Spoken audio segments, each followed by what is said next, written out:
right place. For those of you who know me, I'm Sandra Evers Manley, and I'm president of the Northrop Grumman Foundation and vice president of corporate responsibility. I'm truly honored to be here as we celebrate sisterhood, as we celebrate International Women.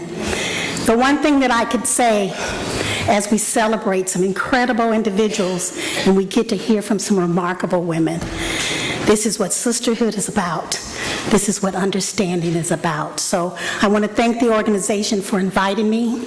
As I look out and see this diverse group of women, I'm reminded of an African proverb which says, to raise a boy into a man, you raise an individual. To raise a girl into a woman, you raise a nation. I'm here to be a part of this nation. Don't you like that? I love it too. I use it everywhere I go, anytime I'm in front of incredible women. Because we are a nation. We're a nation of international women. We're a nation of individuals who give. We're a nation of individuals with substance. And that's what this night is about. I want to thank Diane for the invitation. I didn't know what I was in store for. I'm a transplant from California. I've been... All right, I'm okay now. I'm okay. So how many of you have met somebody new tonight? Okay. You've got to make sure before you leave at least 5 new individuals. Because as women, we need each other. We really do. And so I'm going to tell you a little bit about our first speaker, our president. But before we do, I just want us to take a moment of silence for what is happening in the world and what happened today in Annapolis. One of the things that I think when we look at the name of this great organization, understanding, we need more understanding. So if we could just have a moment of silence for those who we lost today and just ask to say, not only do we need more love, but we certainly need more understanding.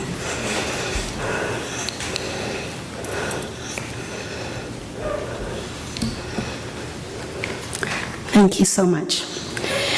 So at this time, it's my pleasure to introduce our president, the president of the American Women for International Understanding.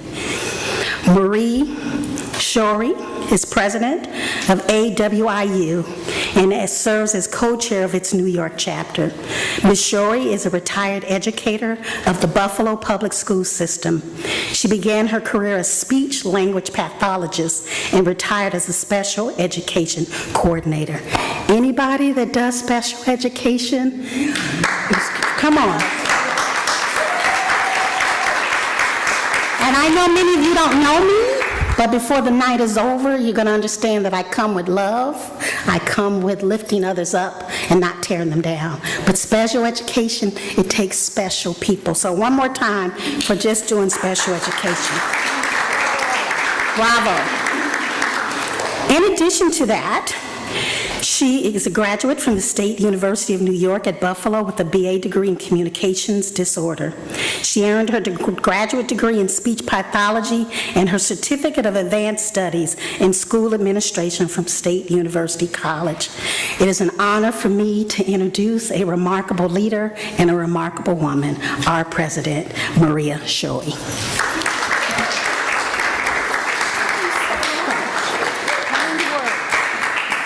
Good evening, and welcome to the 4th Annual American Women for International Understanding Career Opportunities in International Relations program.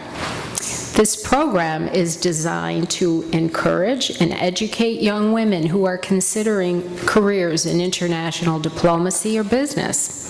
This evening, AWIU will present the AWIU Core Award, the Impact Award, to several young women who have demonstrated outstanding global advocacy in the areas of equity in education, health, human rights, and economic development for women and girls.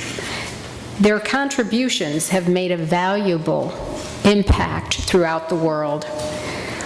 We, wish them well as they continue their careers and pursue their careers in international relations. I would like to recognize our distinguished panel of speakers this evening. They are experts in global diplomacy and women's issues. My sincere thanks to Ambassador Swanee Hunt, to Dr. Louise Shelley, and to Sabrina Hersey Issa for participating in this evening's program and for sharing their expertise with us this evening. I would also like to thank Diane Mitchell-Henry. She's an AWIU board member, and she's the originator of this program. She is a treasure. She's a visionary. Thank you, Diane. I would also like to thank her wonderful committee, including Wendy Gladney, who has kept us all on schedule today. She's wonderful. And also the AWIU members in general, who have given us so much support. American Women for International Understanding has 51 years' experience in empowering women in the U.S. and throughout the world, and in promoting woman-to-woman global diplomacy. It is my pleasure to welcome you all here this evening and to express our deep appreciation for your interest in this program tonight. Welcome and thank you.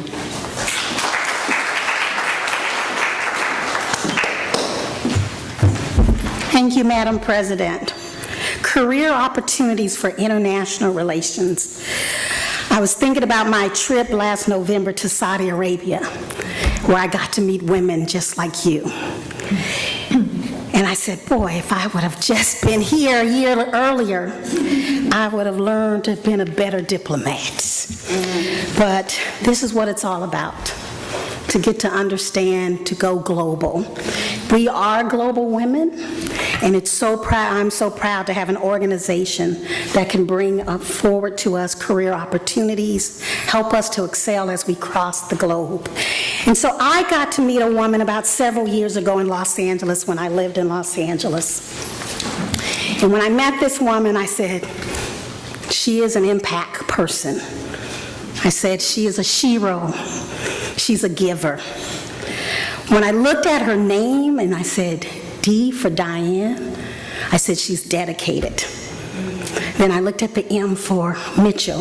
I said, she's marvelous. And when I looked at the H in Henry, I said, she's a helper. And I can tell you in Los Angeles, she is one of those individuals that we call her angel. And I'm so honored that she invited me tonight. She said, you're going to do this, right? And I said, absolutely. Let me cancel my trip to Chicago, and I'll be here. And she told me a little bit about the program. And I was like, this is what it's all about. If we had more individuals like Diane Mitchell, just think what the world would be. And so it's my pleasure to introduce Diane Mitchell-Henry. She's a global social justice advocate. She's a visionary. She believes in empowerment. She creates and provides platforms that educate, enrich, empower, and entertain. Ms. Mitchell-Henry is an officer and member of several national organizations, including tonight's organization, American Women for International Understanding.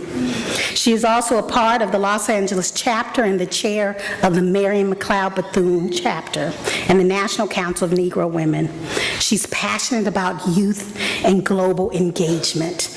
As a young child growing up in a little town called Pittsburgh, California, which is really a very southern city in California, I never thought I could go global.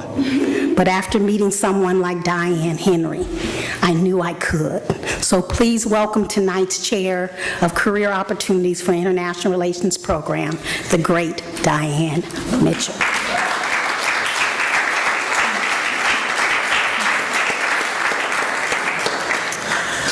What an introduction. We'll talk later. I just want to say thank you so much. It is so inspiring to see all of you here, but more so those who are not the seasoned ones, but the ones who are coming up and who have already taken leadership. It has been my dream, my goal, to not pass the baton, but to share the baton. This is something that I would say, should inspire for. Not to come along as individuals, but collectively as a team. That word team has been used quite a bit now, and I still love the word that we unite. As team members of the global community, I want to say thank you. I want to say thank you to those who have led the way, and I want to say thank you to those who are still leading the way. Not only being seasoned, but the sprinkles of the seasoning has only just begun when we take on a new attitude regarding what women are not only capable of doing, but what women are doing. Let us continue to be women of the world. Let us continue to be passionate for those we seek to help. Let us continue to have a heart, not only around the world, but in our own neighborhoods, around the block. Our country is so diverse, and there may be many of us who will never cross the waters, literally or figuratively. However, we are from neighborhoods that have such a diversity and a richness of so many different cultures, and that's something that we need to start embracing a lot more.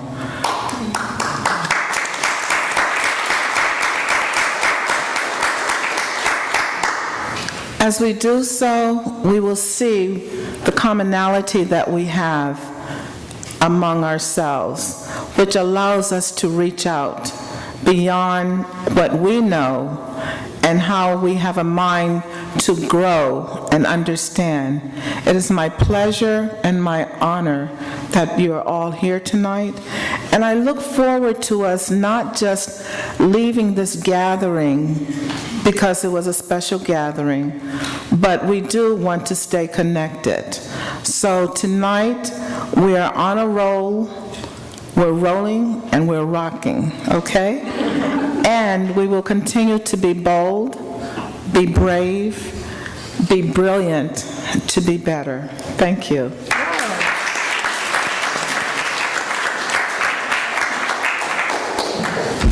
Thank you so much, Diane, for those wonderful words. Bold, brilliant, beautiful. I'm reminded last year I was in South Africa and a group of women welcomed me and they said, "My sister, welcome to your soil."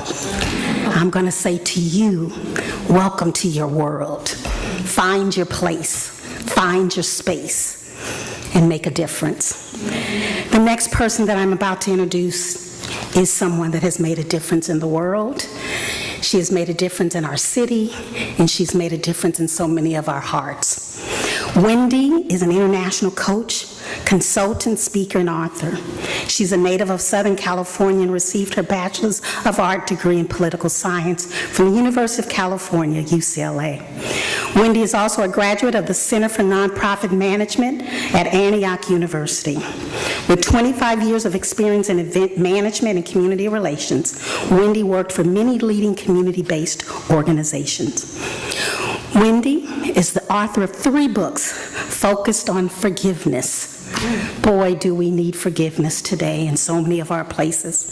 Her first book, Healing Without Hate, How to Forgive to Live, provides uplifting strategies to overcome obstacles and find personal fulfillment. Wendy's international relations and diplomacy includes the South African delegation. She's been to South Korea, and she's been to China, along with Israel. We're very honored to have her tonight. I will also say in Southern California, what makes Wendy a gift in our heart is she has a column in one of our local newspapers. I know. Oh, wow. I never want to see the headlines of the newspaper. I want to get to Wendy's column. And so tonight, I want to get to Wendy moderating this incredible panelist. So please welcome an incredible leader and person, Wendy Gladney.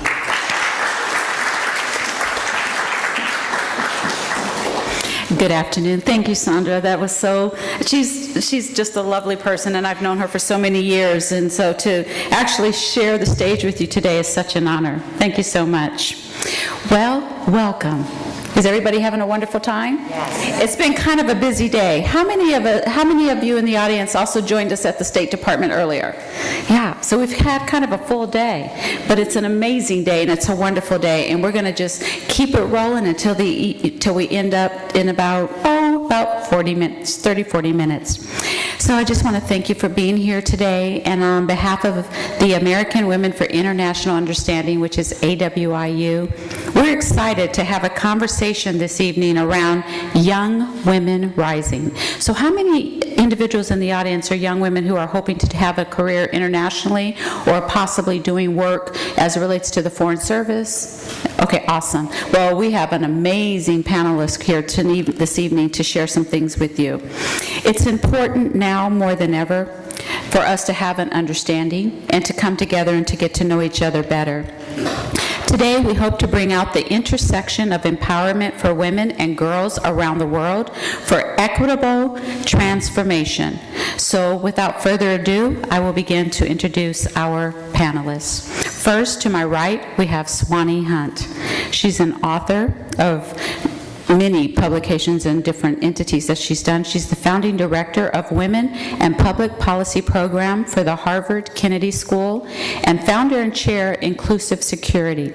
Swanee Hunt founded and chairs Inclusive Security, a Washington-based nonprofit whose bold goal is to transform decision-making about war and peace through government consultation, research, leadership, development, and advocacy.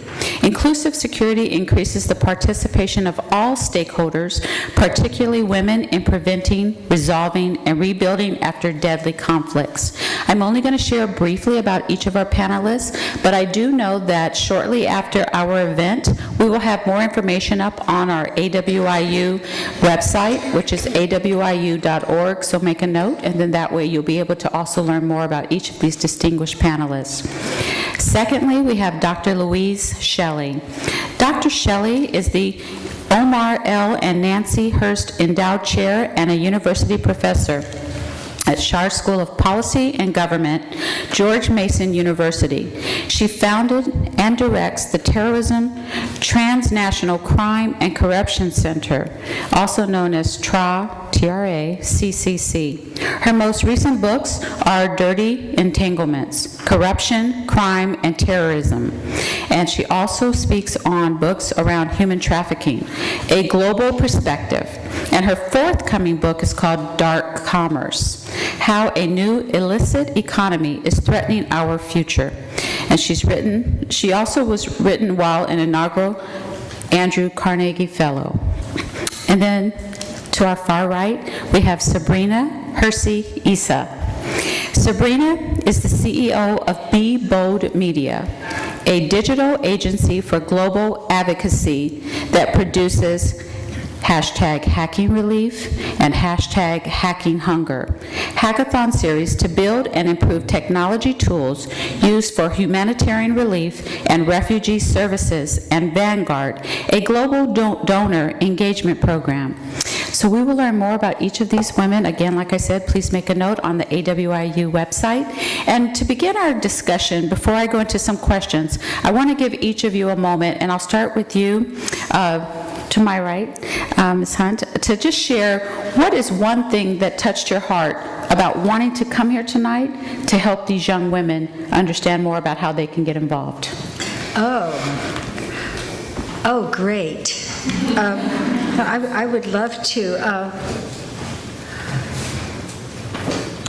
Let me just give you a sense. When you become ambassador, my husband said you can't be friends with people in the embassy, because then jealousies and all that. And you can't be friends with the people in the country where you're serving, because you You're supposed to be, the United States of America. And so I couldn't, it just wasn't going to work for me.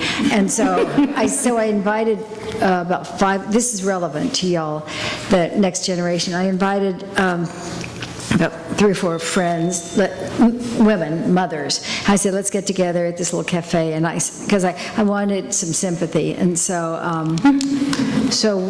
I said, well, let's just talk about our daughters, how they're doing. And the first one said, and I know I'm using up time, that's okay.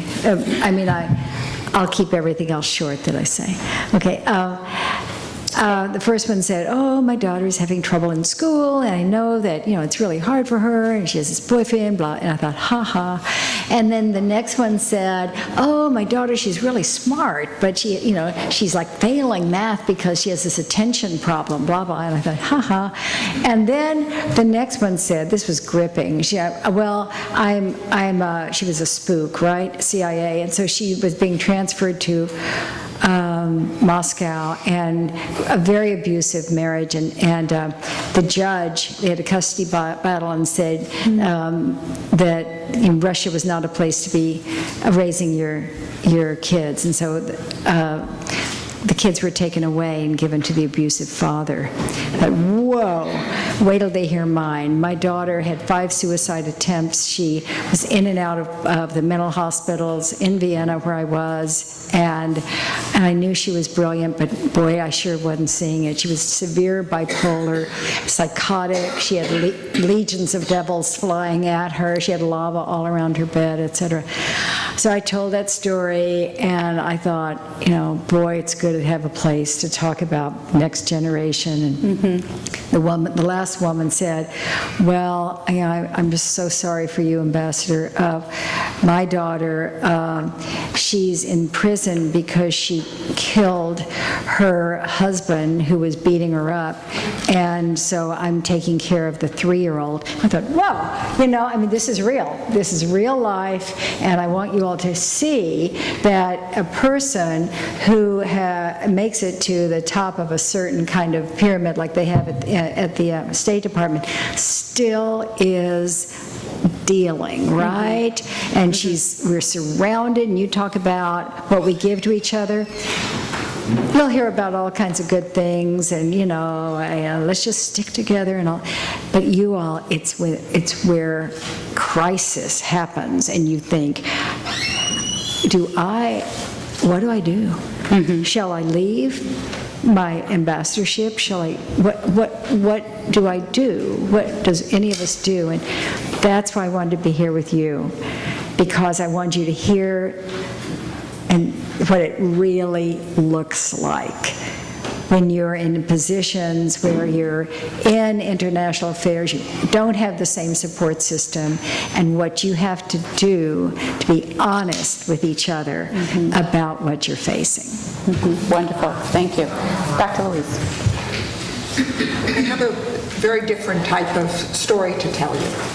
So today, when you hear that I work on human trafficking, or I work on transnational crime, and you hear about the opioid epidemic and how the drugs are coming from Latin America, they're coming from China, nobody thinks that this is a marginal problem. But when I started working on this, my dean told me that that's what I was working on.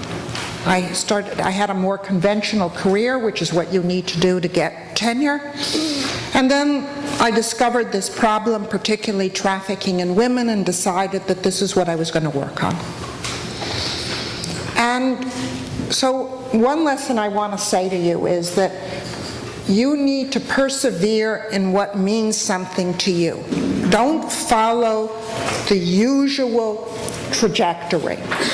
You do what you believe in, and it'll have wonderful impact in your life, and maybe, like I sometimes hope, that I'm helping others. Secondly, when you do something, and women often do things that are different because women think differently, they have different values, they have different approaches. So they take a different course. right? So when I started working on this issue of transnational crime and human trafficking, nobody was working on it, which is why my dean called it a marginal problem, as opposed to, you know, that year I was invited to Harvard, Princeton, Yale, Columbia to talk on it, and many other places, but it was a marginal problem, because you'll have bosses that will not appreciate you. But you just got to persevere. But what's remarkable, and I was talking to one of my friends from college a few weeks ago when I was off testifying in a terrible, or I can't say a terrible asylum case, but in our terrible immigration situation these days. And this friend was saying to me that in his field in physics and in this field, there are women who have taken new types of disciplines, not the traditional course, do better in life, because there isn't such a standard path to follow. So you don't want to do arms negotiation, which everyone else does. You want to do something that interests you, and because it's important to you, it will be an important issue that needs to be addressed. And so, I mean, this year in this, how do I say, divided political, horrible political environment in which we're living, I've been asked to be a witness to talk about policies on transnational crime and human trafficking 4 times. Not because I'm, not because I'm a woman. It's not like they need a woman witness. It may help.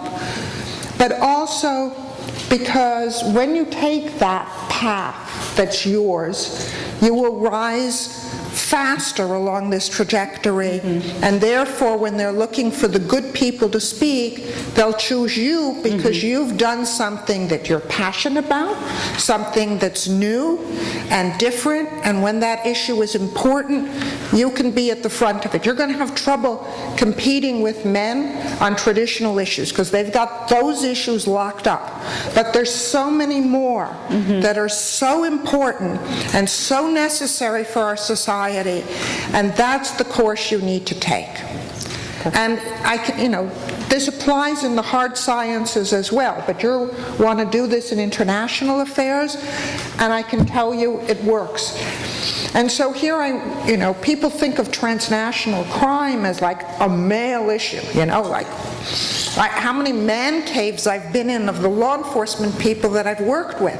But in this institute that I run, 3/4 of the personnel are women, and when they go out on the job market, they get hired immediately. There are people seeking them, and many of them are minority women. And so that's what I'm telling you. Follow your passions, and don't try to break into those old silos. Go after the new new non-siloed areas, and you will succeed and prosper. Thank you. Sabrina.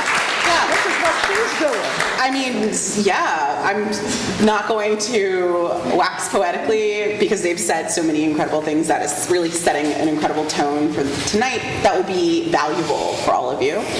So thank you, Wendy, for the question about what made me motivated to come here today. And that's essentially that I believe one of my core operating principles is that I think it's really important to come up with a cohort, to come up with a community of people of whom I am proud to champion and whom also champion me.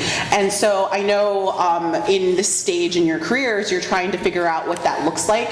And I want to be here as a model of what that could look like when you're doing things in it traditionally, when you're making your own path in the world. I also have a question for the crew, for the crew. How many of you are first generation college students in your family? How many of you are the first people to enter into this field from your family, and you're like, your parents don't know what you do? Exactly. So I'm also motivated to be here as someone who's also like, my parents like kind of know what I do, like because I got good press. But when I was building my career, when I was first coming out of school, and they were trying to be like, go to law school because we're immigrants, or go to med school because we're immigrants, or become an engineer because we're immigrants. and I wanted to do something different. I had to be a translator for them and also be comfortable having a career that looks differently than my peers and is not exactly fits into the mold of what is traditional, expectations of rules and stuff, which I'm not really great at following anyways. So that's why I'm here, and I just want to be of service because I also believe in the importance of, as you're going through your career, going through it with a community of people where you champion one another and you have a shared set of values and you're able to sharpen and challenge one another, because one of the things that I think is really important is shifting this competitive environment of cutting people down and figuring out, as we are being vulnerable in the workplace or charting new specializations in our field, that we don't take toxic systems that we left and replicate them in what we're building anew. Build your own table, but make sure it is actually healthy and inclusive, so that more people can join it. Yeah. Thank you so much. So I'm going to keep this really moving because we're going to try to stick very close to our time. So Swanee, I want to ask you, because I know with your familiarity with Eleanor Roosevelt, she had a quote that says, "You must do the things you think you cannot do." Share that from your perspective with the ladies here today as it relates to this subject matter. Sure. Well, I think I'll say it in terms of a stereotype because it fits perfectly with what you were saying. Right after shock and awe, when we went in and bombed the hell out of Baghdad, then I went to the Pentagon and I met with the general who was in charge of the operation from there. And I said, "General," he said, "Madam Ambassador, I'm so glad you're here, and what can I do?" And I said, "General, I have a word for you. Right now is the moment. Right now, bring the women in Iraq, bring them in right now, because they know which disaffected kids are with weapons under their mattresses. They are perceived as less threatening. They can get into all kinds of places for you. They can give you HUMINT, which is human intelligence about what's going on the ground. They're used to working across borders. They're highly, highly invested in stabilizing because of their families." And I went on like for a long time. You know how I can talk. And at the end of it, and I just went through like these 13 reasons. Bring them in right now. They need to be in the leadership team right around your table.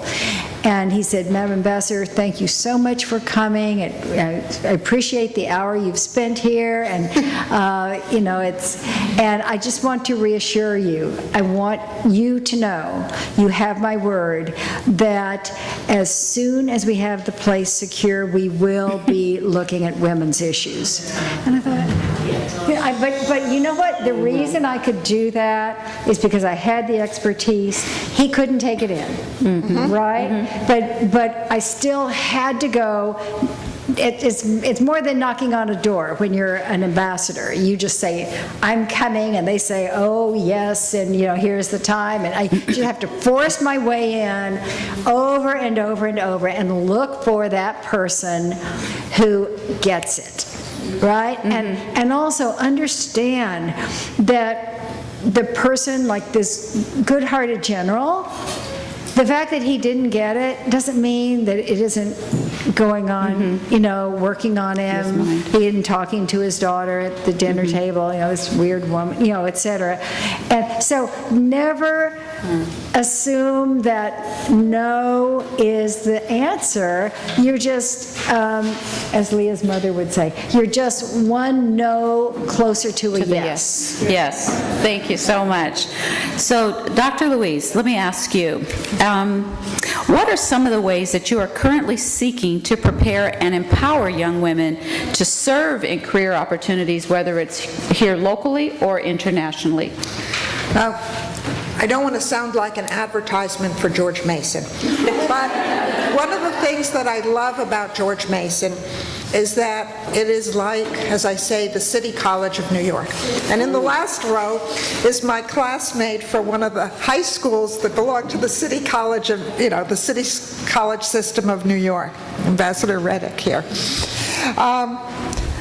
But instead of teaching students of privilege, as I did at a private university in the city before, most of my students at George Mason have backgrounds like yours. 40% of our undergraduates are on Pell Grants, and most of our graduates that I'm teaching are children of immigrants. They're immigrants themselves.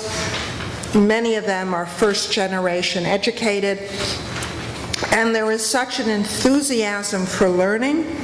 And because I'm a woman, I get more female students in my classes, more students who want to come, talk to me, to be mentored, and we do extraordinarily well with these students. I mean, the students finish from less advantaged backgrounds at the same rate as everyone else. They get jobs, they pay their debts at the same way. It's one of the few universities in the country that's figured out how to serve a population that isn't privileged and to do it effectively. And that's something that I really appreciate in this stage of my life, when I don't have that many more years to teach, and they're all around all the time with me, and they're preparing and learning, and they go off in the world and do remarkable things. Wonderful, thank you. So Sabrina, we are seeing people more and more than ever becoming involved with wanting to be a global citizen. With technology, with all the things that are happening in the world today, it's making the world a lot smaller. What's one bit of advice that you can tell this audience, especially the young women rising, on how they can capture that to make a difference? Yeah, absolutely. I want to just piggyback on your point, Dr. Shelley. A lot of my family attended George Mason University. You described most of my cousins and siblings who are proud Mason graduates. Yes. And it is one of the few morally defensible universities. It's affordable and accessible, and it is open gateways of opportunity, which is what I think technology has done as well. So the few ways that people can use tech to leverage it to become engaged as a global citizens and build your career is actually, tech is technically used as a amplifying platform. Like, I'm going to tell the world we're going to protest 3 o'clock, see you at the streets.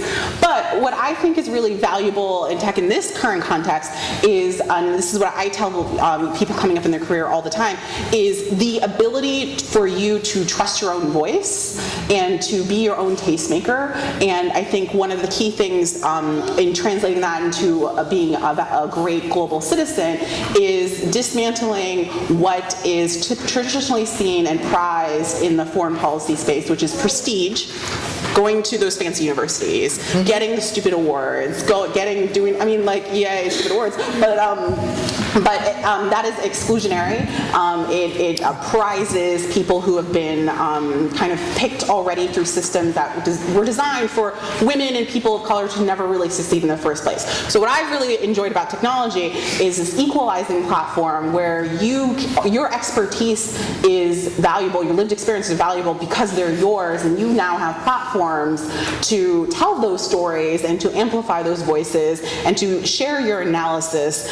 When women are usually in using tech to share their opinions on global issues, they call it sounding off or calling out. But when men do it, it's an analysis. So one of the things that I like to say is, like, call it an analysis. Use that prestige language and apply it to what you're doing, and be in a continuous practice of letting the world see you. And when you're doing that, it's going to signal that you have something to say, that you have a point of view that is to be valued, and is just as valuable as anybody else who attended the prestige universities, got the fancy awards, and then actually you will start to get those things as well. Allow yourself to be seen, have a unique voice, and use tech to engage in that in the community of ideas and in public forums, and know that your analysis is just as valuable as anybody else's. It's one of these things where the war starts at home. Like, you have to believe it first for anybody else to believe it. And tech is a really great way to connect with that and then spread it. Wonderful. Well, to stay on point with our time, because it is getting closer to time for our next part of our program, I'd like to just see, is there anyone that has a burning question that you would like to ask the panelists? We maybe have time for 1 or 2 questions. Not all at once. Okay, all right. If there is? Oh, I'm sorry, yes. Please stand and tell us your name. Hello, my name is Julia Olatunde. I have a question in regards to data science and how it would relate to this area that you all are in. What role does data play and what you do? Why is it important? Why is it relevant? Anyone specific would like to answer that? Oh, I'd love to, and I'm sure you do. Go ahead. So, one of the things that I've been working on, and I'm, how do I say, also writing grant proposals so I make sure I'm funding my students, is all on the role of data and technology in the enormous growth of this transnational crime and human trafficking. One of the research studies that was done by the DARPA, which is the agency that invented the internet, is that in 2 years, $250 million was spent on advertisements for human trafficking online. So if you can think of what the revenue must be from this kind of expenditure, it gives you a size of the phenomenon. So everything that I'm doing at the moment is related to technology. And I've had to be a very quick study in learning new types of data analysis and data mining and getting my students to do this, and I just thinking about an award I got yesterday where I have to train them in supply chain analysis and how it works with this. So data is absolutely critical to this because so much has gone into cyberspace and has scaled to such enormous proportions. Thank you. In my opinion, I think that, so Ambassador Hunt, your example about the general who just didn't get it, and there's that kind of framework with data. My interest in data in terms of how it applies to foreign policy is it's a nascent field that's being shaped right now. And I think there's a really great opportunity for women to be a part of shaping the ethics and the moral frameworks of that field. And so when you were sharing the example about that ambassador, I was like, how great would it have been if that ambassador or that general was in my women's studies class? You know, and like my women's studies class was full of women, and so with data science specifically, I'm interested in how human rights principles are being applied in data, in whose data, who owns it, how's it being sold, how are we communicating about it. Specifically, there's this organization called Data for Democracy that is building up a code of conduct and a code of ethics for data scientists, and there's a ton of social science literature that's coming out now about the impacts of data with automating social justice issues. So weapons of math destruction is one of them. Automating inequality is another one. Those are just 2 recent titles that came out in the last year and a half. Oh, thank you. So ladies, we do need to finalize. So There's a question there? we have one more? Oh. Please stand. And I think there's one there too, right? So basically, what I wanted to know is from your experience in different projects that you've done, how have you overcame or used your own biases to do what you love, you're passionate about, and so Either one of you? Doctor or Ambassador? Well, yeah, an awful lot of women respond to being in groups. And that's what we're seeing right now this year. There's a seismic shift. You can look at it through the Me Too movement. You can look at it through who's running for office. You know that the year before the debacle election, in 2016, there were 1,000 women who approached Emily's List for some kind of help campaigning.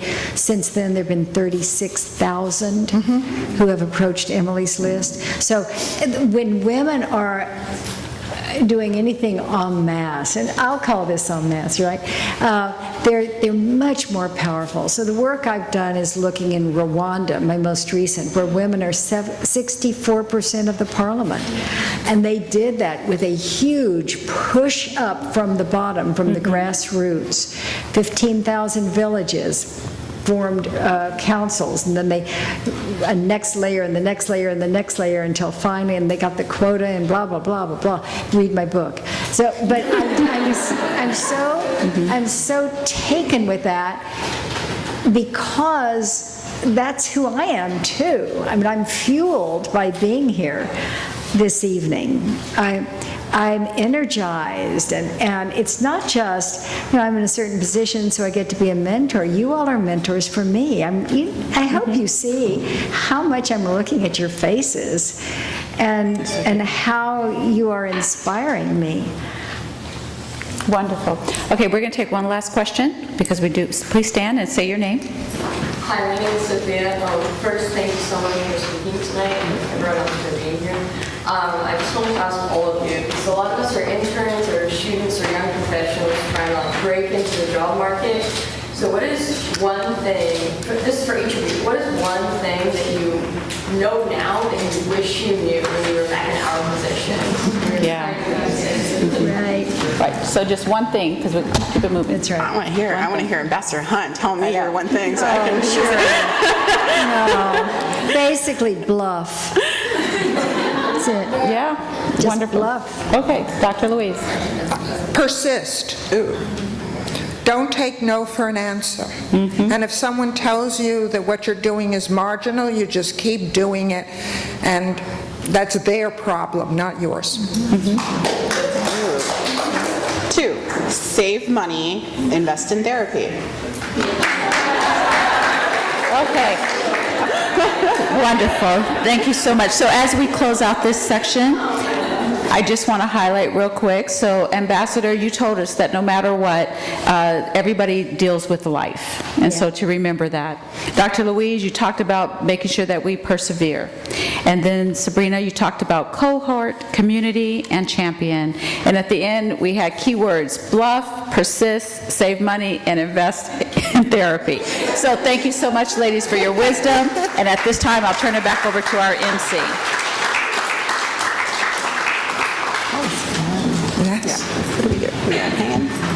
All right, with that great wisdom, we can do better than that. Let's give another wonderful round of applause.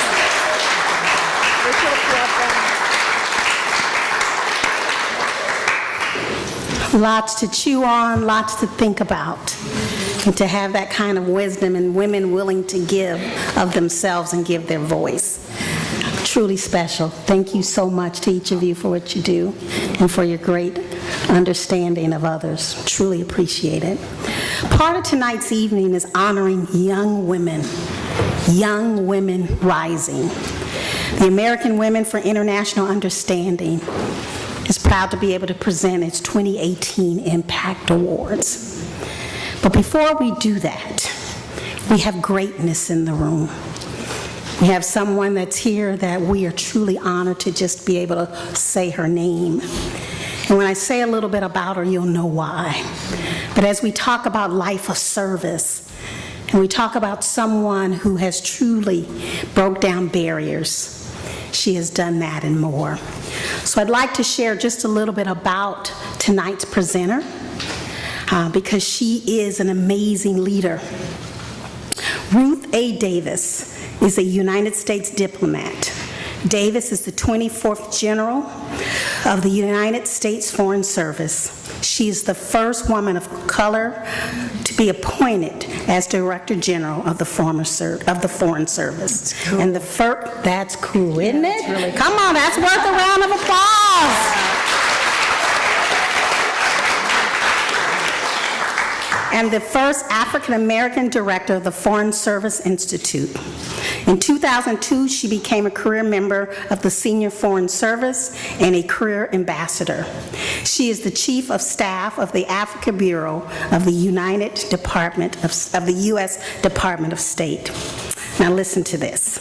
In 2001, Davis was appointed by President George W. Bush to be the Post-Director General of the Foreign Services. She has an honorary doctorate from such individual places as Spelman College. She has received the U.S. Department Arnold L. Raphael Memorial Award, the U.S. State Department Superior Award. We're in the midst of greatness. Please welcome tonight's presenter, the Honorable Ruth A. Davis.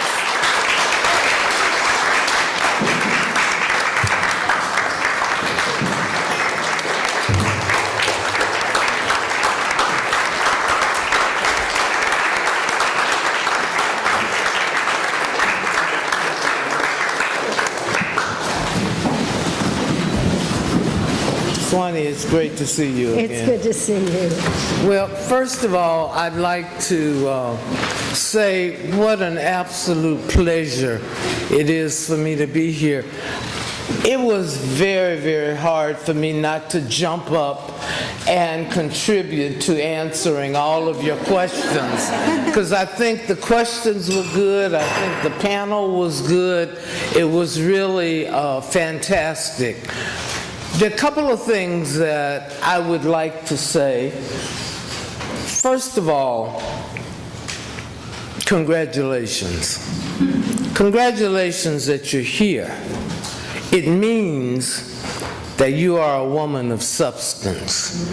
It means that you are a woman who has an eye on going somewhere, an eye on a goal.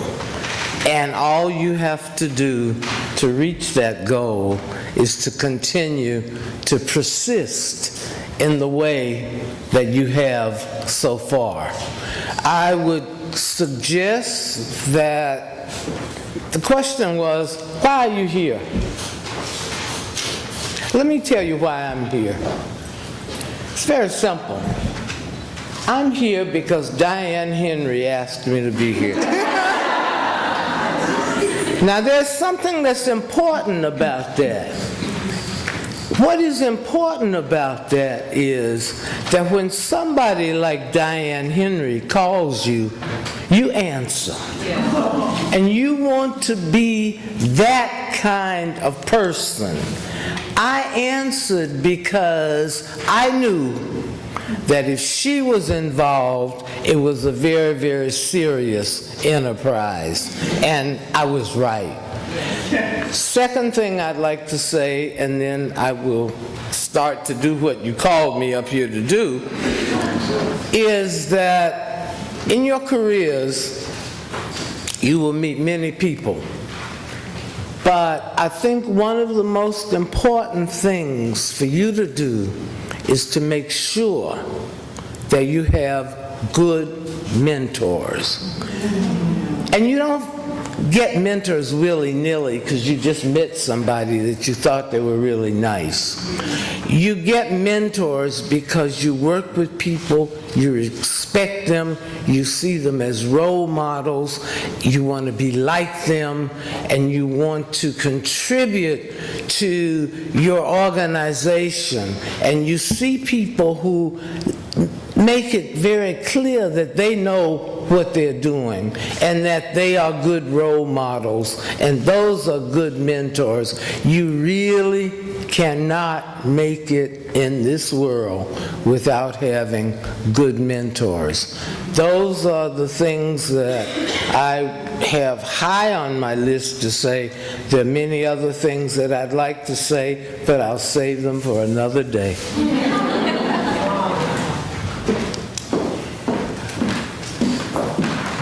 Thank you so much. We're now going to introduce tonight's honorees, Rising Women. And our first award will be Lita Nori.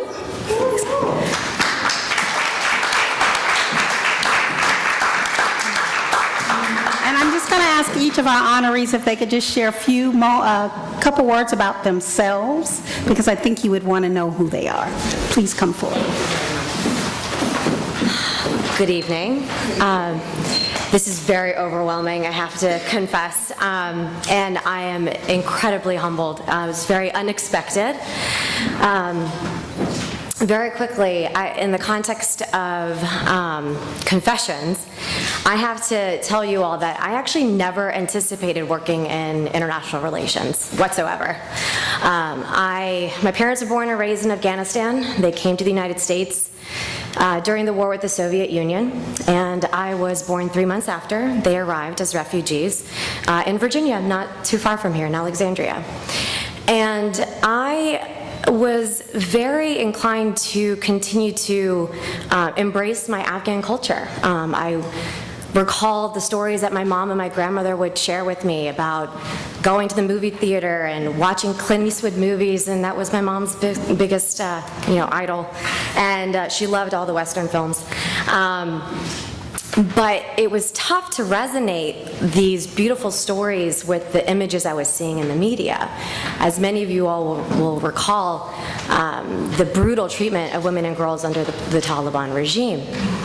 And for that reason alone, I was motivated to get involved in the community, whatever that meant, whether it was raising awareness, protesting, organizing, fundraising, and that was always in my personal capacity. So fast forward, I never dreamed that there would be an opportunity for me to ever see the country that my parents were raised in, where my roots are.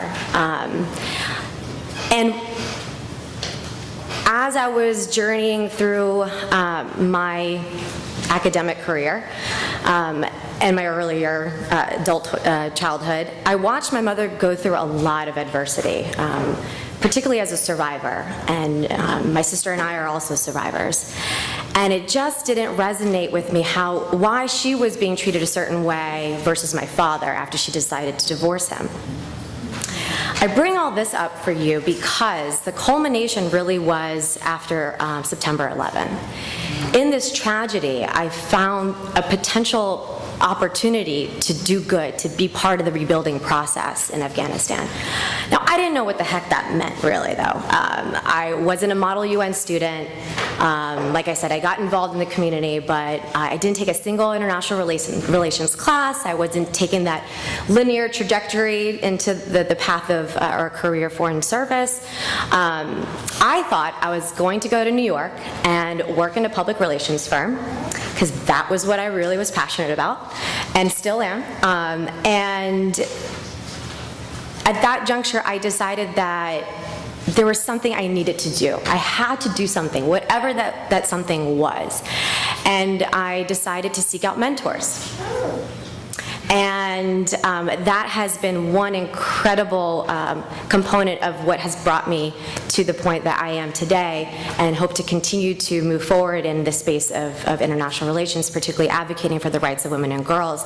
So I started off in the nonprofit world, focusing predominantly on Iraq, and then after about 4 years, I got the interest to know what it was like on the other end of the spectrum, and have since then been at the State Department in the Secretary's Office of Global Women's Issues for the last 10 years. Working, in addition to Iraq, I also then started working on advocating for the rights of women and girls in Afghanistan. And to this day, I still pinch myself because I truly feel that I am a servant. I'm a servant of the public. I am a vessel for the voices of Afghan women and girls internationally. And I have the great honor and pleasure every day to work side by side with partners who, some of whom are here today, who are just championing these issues. I try not to get emotional on a daily basis in spite of the obstacles that we are facing, because we care and we understand the value and the importance of the role of women in our foreign policy and programming. That's awesome.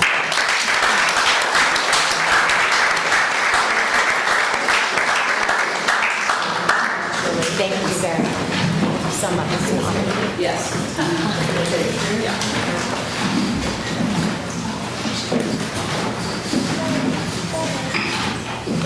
Yes.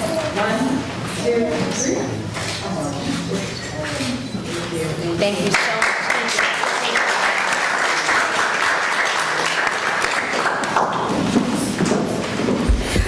Congratulations. And our second honoree this evening, who will give us brief remarks, is Vanessa Leon. Vanessa?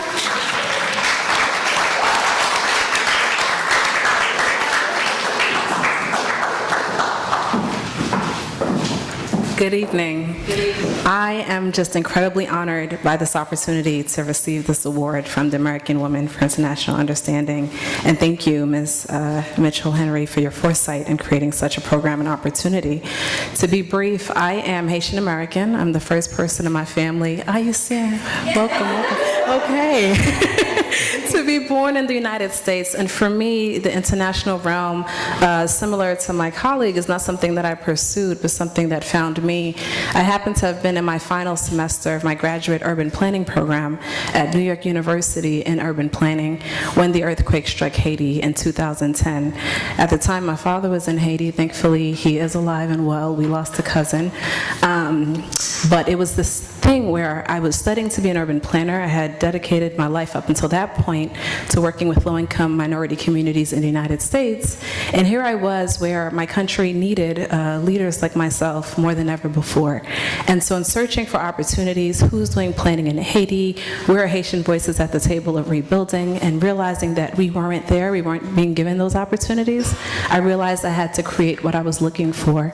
And so today I'm the founder and CEO of Penshina Consulting, an international urban planning firm and public policy shop that works both in New York as well as in Haiti. I'm based in New York and looking to expand more broadly in the Caribbean region and hopefully one day on the African continent. And so I am just, as you can tell, overwhelmed with just joy and inspired by the possibility that exists here and the world, around us, where we have, young people, we have women that we can look up to who have charted the path for us coming along to continue to do this work. And I'm also a doctoral candidate where my PhD will be in public and urban policy, focusing on decentralization, governance, and public service delivery in Haiti and in countries like it worldwide. So thank you for this opportunity once again, and I look forward to what the future holds for all of us.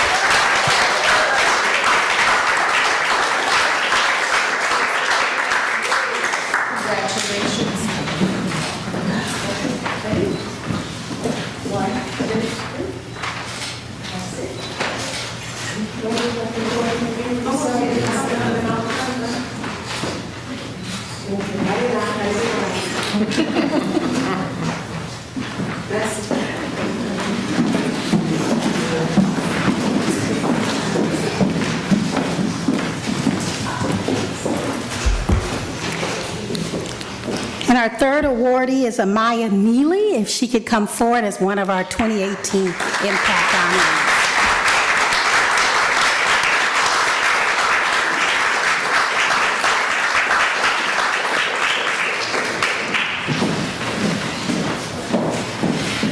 Hi, everyone. Thank you so much for being here tonight. I just want to start off and say I'm probably one of the youngest people that you'll hear from tonight. I'm 18 years old. I'm a rising sophomore at Cornell University studying applied economics, and I'm so grateful just to be here today and witness with all of you. A little bit about my background. I'm originally from Los Angeles, California, so I'm glad to see we have West Coast people here in the house tonight. But when I was 9 years old, my dad passed away, and that was a really big pivotal point in my life, and I decided that I ultimately had nothing to lose. Both of my parents didn't go to college, and from that point I decided that I was going to forge a path that was unknown to my family and my community. My family had a history of teen pregnancy, and my mom was the first person in her family to break that tradition, and I decided that I was going to be the first of many more traditions to be broken. In high school, nobody ever thought that I would be able to go to an Ivy League school, and even I didn't.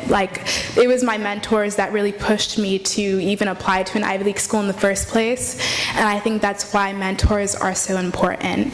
And one of the reasons why I decided to apply and be a part of the business in applied applied economics program at Cornell is because I want to be a leader in my community, and I want to forge spaces for us where there haven't been any. If you look at the leaders in financial services and consulting and private industries across the United States, there's not black female leaders out there. There's not many. And I think that if there's not space for us, we're going to make space for us.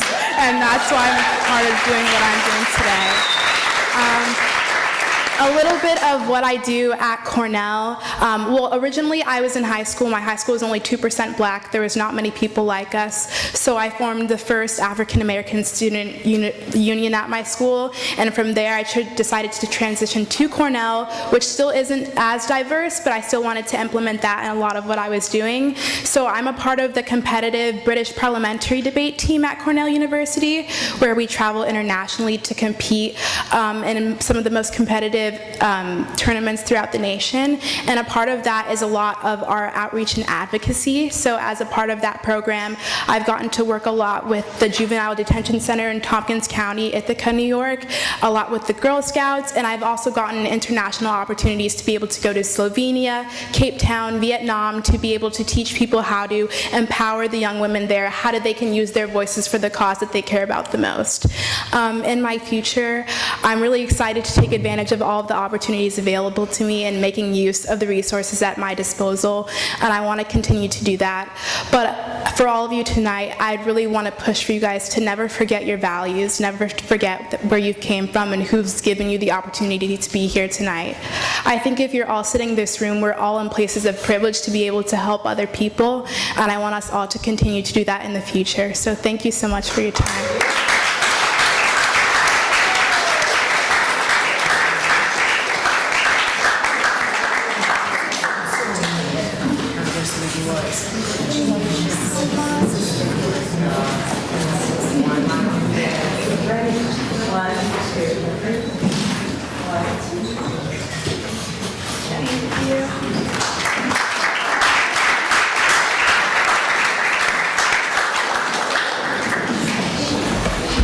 And our next honoree, a true impactor, please welcome Ebony Rice. Ebony?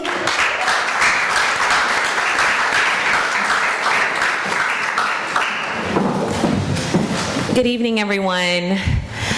Whew. I was sitting there and you made me tear up. The panelists made me tear up. So I'm just a ball of emotion tonight. I'm extremely honored and very excited to be here. I want to thank the committee for this incredible honor, and to each of you for sharing this moment in time with me. Thank you, Ms. Henry, just for everything that you are, and for everything that you've done to bring us to this place. A little bit about me. So one thing that I've noticed from everyone who's spoken tonight is we've gotten here based on some type of narrative and some story or some pivotal point in our lives that has transformed us and that's made us think about who we are and who we want to be. Even if you didn't have that exact thought process, something in you was fueled and triggered to make you want to do something or go after something or achieve something. And so what I do and what I'm passionate about is the narrative, is the thing, the moment, the atmosphere, the people that make us who we are and that bring us to these incredible moments and incredible spaces in time and allow us to have these great opportunities and meet these really awesome people. And so one of the things that I do is I call myself a coalition architect. And so I help to build coalitions and champion people for causes. And what I'm really passionate about is girls and women's issues. Very briefly, I grew up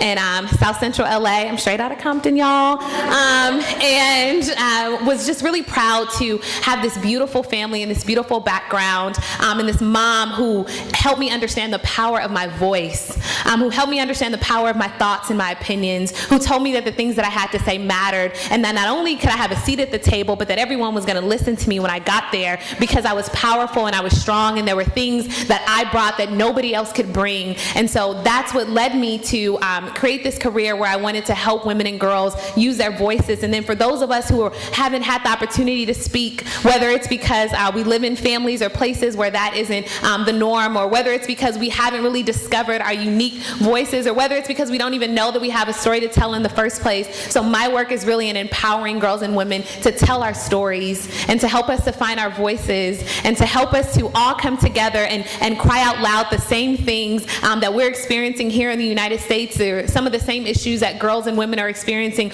all across this world, and that's important. And this room is so beautiful because we all look so different and we all come from such diverse backgrounds, but we all have these stories, and when we bring them together, it's such a beautiful shared human experience. And so I am just unbelievably honored to be here. I'm so excited to share this space with all of you, and I just want to encourage you and empower you to continue to tell your stories. You never know how what you say triggers something in the same way that someone else said something or did something that triggered you. And so let's all be storytellers, and let's help to change the narrative of what women and girls look like, not just in this country, but all across this world. And so thank you so much. I'm incredibly honored.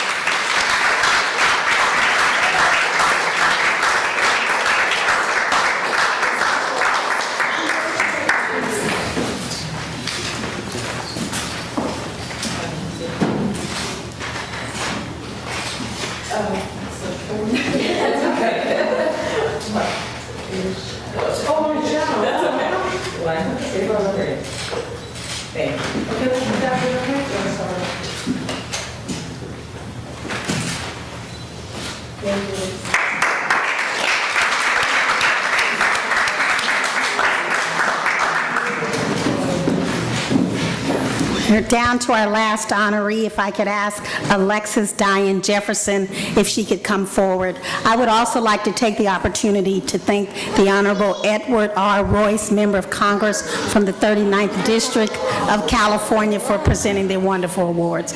Welcome, Alexis, with your beautiful daughter.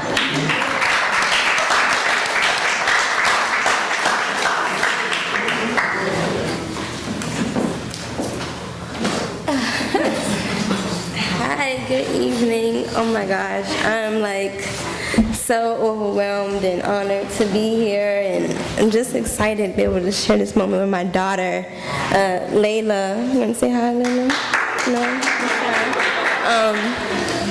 It just, this like, applying to this award kind of like was like unexpected. I want to thank Miss Evangeline for even like reaching out to me for this. I just graduated with a master's in international community development.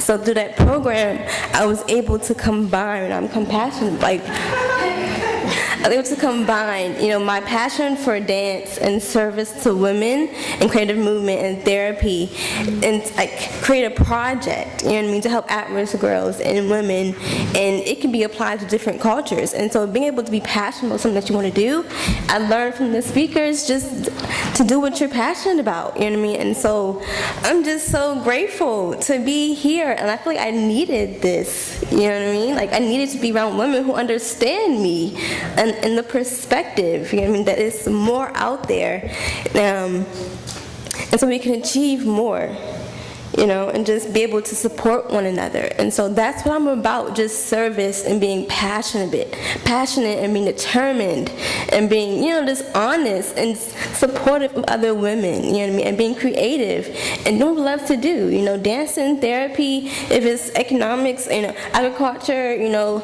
drawing, whatever it is, just be passionate about what you're doing. And so, you want to say something, Layla? She's very passionate.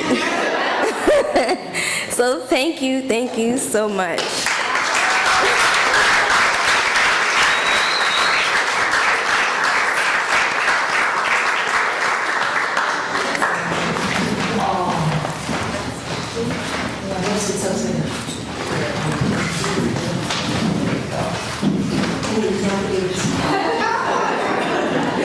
Okay, look here, please. 1, 2, 3.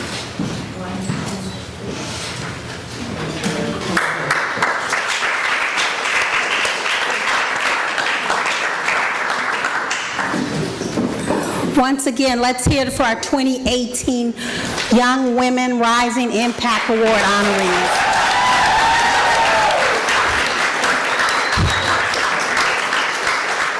I want to say, as I begin to take my seat and ask Diane to come back, I want each of you to think about two things. First of all, I want you to think about walking with purpose. And if you walk with purpose, you will collide with destiny. The last thing that I'd like to encourage you to do is think about the letter L. And in that letter, I think I want to ask you and encourage you to love. Love what you do, love others. I also want to encourage you to listen. To not only listen with your ears, listen with your eyes, but most of all, listen with your heart. I also want to encourage you to learn. And know that learning is not just in a classroom, but it's in the lives and people you meet along the way. I'd also encourage you as global citizens, as global leaders, to be willing to lift. We've got young girls who need some lifting. We've got women around the world that need lifting. We've got women right in this country and in this neighborhood that needs lifting. So I say to you, lift others up and not tear them down. As global leaders, I want to also encourage you to lead, to not just sit on the sideline and say, what are they going to do or what she's going to do. So be a leader. I'd also lastly like to encourage you to think about your legacy. Think about what they'll say to you when you leave a country or when you leave a room. Think about your legacy. Then I also want to encourage you to laugh. And know that laughing is sometimes just saying hello or walking together as women. So as I take my seat, I want to thank you, this amazing organization, you, Diane, for lifting the next generation of global women leaders. Thank you so very much.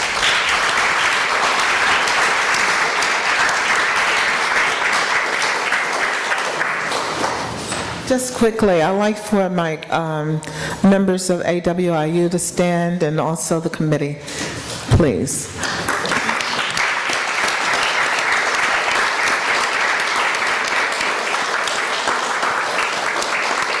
Thank you.